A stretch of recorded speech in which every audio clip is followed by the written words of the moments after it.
Hello there, ladies and gentlemen. Moletrap here, coming at you with another StarCraft 2 commentary.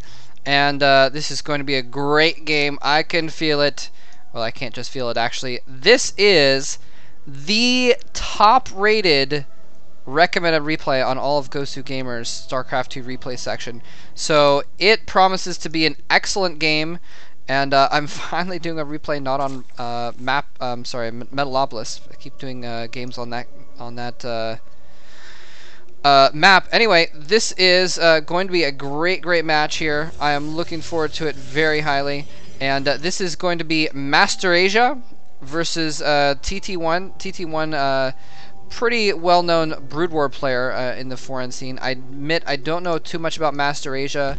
I know TT1 played Protoss. I don't know much about his style, though, to be honest with you. I've heard of MasterAsia, but I don't know much about him either. So unfortunately, I can't give you any background on these players. But apparently, this is just a random public game, and should be exciting to watch. Anyway, so we got MasterAsia as the red zerg here, if you didn't catch that, in the bottom right, and TT1 is the blue Protoss in the top left. Red versus blue going on here. And anyway, so we have TT1's going to put down his gateway in this gap. It's a pretty common thing to do, and it's very smart to just kind of, sometimes they'll even use their pylon to help close off this gap as well. Against a Zerg player, you know, you don't know what to expect, and so sometimes it can help to have a closed off choke point so that you can, so that you can hold off if there's a rush or something like that. You can build something in choke point, and basically hold things off that way. If you can get like a zealot in the gap, sometimes they'll usually leave a gap so they can get their forces out, and then maybe put a zealot there, and then if you can get a stalker or something behind that, you can have too much power. Anyway, so TT1 scouting the top right first. He's going to go around and scout cross positions over here. The spawning pool will be up, so the first zerglings will just be popping out basically right as this probe scout gets in there. And interesting, he's gone for a lot of drones here very quickly. Well, obviously he's been droning up basically, but let's see, where's the army? There we go. 15 drones versus 19 probes.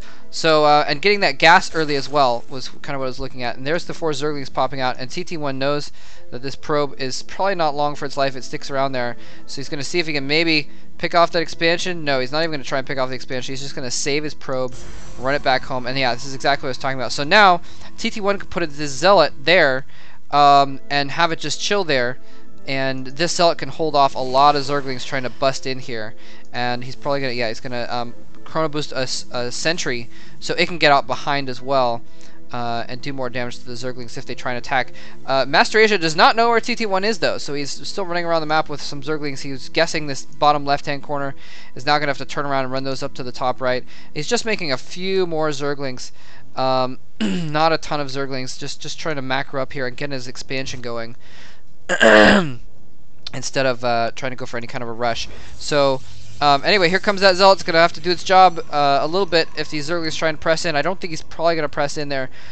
He's been casting a couple different chrono boosts on this cybernetics core, trying to get those warp gates up as quickly as possible. And he's got 2 more gateways warping in, so those gateways are probably going to be up. Maybe this one will be up just about the same time that warp gate finishes, and so he's going to be able to warp 3 warp gates in pretty quickly. And I'm curious what he's going to do after that. He may decide to get some tech or something like that. Ooh, I like this. Look at this. 1 zergling, well, actually a zergling at one of the towers, and then overlords at the other towers, just to see if, well, it's a good vision point anyway, but also to see if somehow TT1 gets vision on those towers. And so he's got a really, I mean, if you just look at the minimap, the way things are lit up, in fact, we can switch to MasterAsia's views right now. He's got a lot of map control right now. He's got a lot of map vision, rather. So that's pretty cool to see him doing that. Anyway, so TT1 trying to warp in more units here. He's trying to push out a little bit. He's got a decent little army going on. He's going to try and take control of his natural expansion, it looks like. I'm not sure if he's going to try and expand or tech or something like that. Let's see, where's the tech? Do we see any tech? He's got the warp gates. Okay, apparently cancels a pylon. I'm not sure. Did that block off that gap or something? I'm not sure what's going on there, why he canceled it, and then maybe his probe couldn't get through. I don't know. Anyway, this is why, because he's got a pylon over here. He's warping in units on the right side. He's going to bring his army down the middle and meet up with this new group of forces. A lot of sentries are in the mix. Let's see what he's got over here. He's building up zerglings, but they are not going to be very good at all against this zealot sentry army. Guardian shield goes up just to protect against that queen. And look at this, force fields going down all over the place, keeping him from swimming in there, but he does manage to get a group of zerglings through that gap in the force fields and is able to get an attack going, but another force field goes down, blocks it completely. Wow, those zerglings were not able to do much at all. Here comes the zerglings now, though. Now that they've been cut in half, their number's been cut in half, trying to attack all these units. And it looks like a few zealots are very, very low on health, but the zerglings almost all die and take out very few units. This queen barely managed to survive earlier. Look at that. It was down to less than 10 hit points, it looks like. More zerglings streaming out here to try and reinforce. MasterAsia is in a little bit of trouble, so he's trying to push out here. He's putting a couple spine crawlers down, but they are ridiculously slow to build. Uh-oh, he's going to be able to take out the pylon. He might go for the pylon. He's going to go for these sentries while I'm caught. The sentries are going to go down. No more reinforcements for you. Then he's going to fall back. If he can find that pylon and take it out, that would be beautiful. It would stop this push really effectively.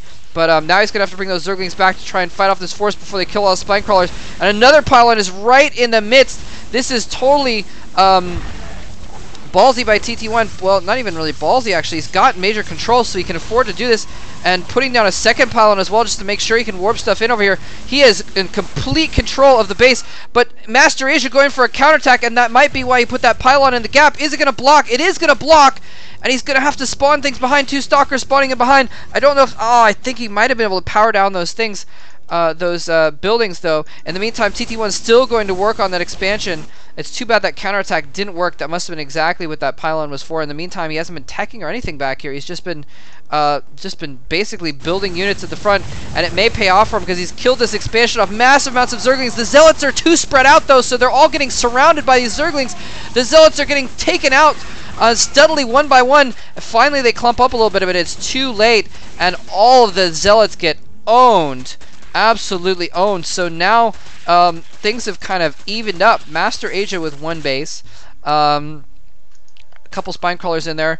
22 drones there. Lots of probes going on back here, though. More than saturation of probes. So he is probably thinking about maybe going out and taking an expansion.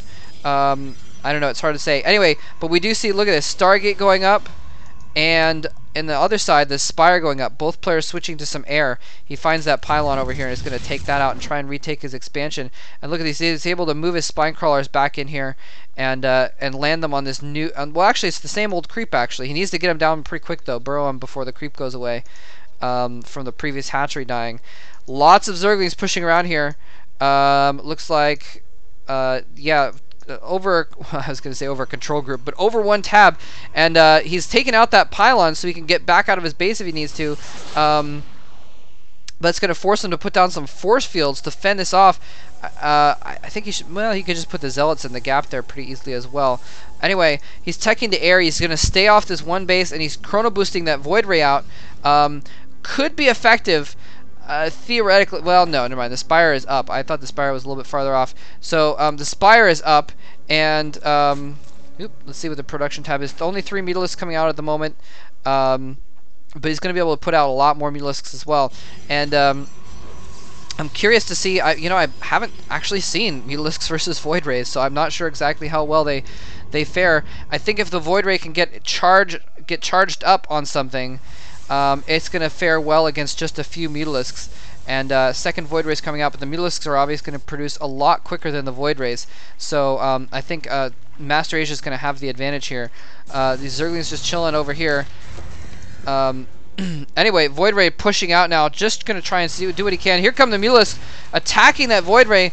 Void Ray is getting beaten back very, very quickly. He's charging up, trying to attack here, but he's not charged up, and the Mutalisk falling back is going to make it so that the Mutalisk will live. Nicely done. More Mutalisks coming in. That Void Ray sucks it pretty bad, pretty fast as well. So TT1 is now trying to push out a little bit here, trying to take control of his natural, but these Mutalisks are going to force him back into his base. He's got nothing back here, just a one Void Ray, a cannon warping in, a second cannon warping in, but neither of them are warped in just yet, so he might lose some probes here. Here comes the Void Ray. He can't let that Void Ray charge up, or it is going to be able to do a lot more damage.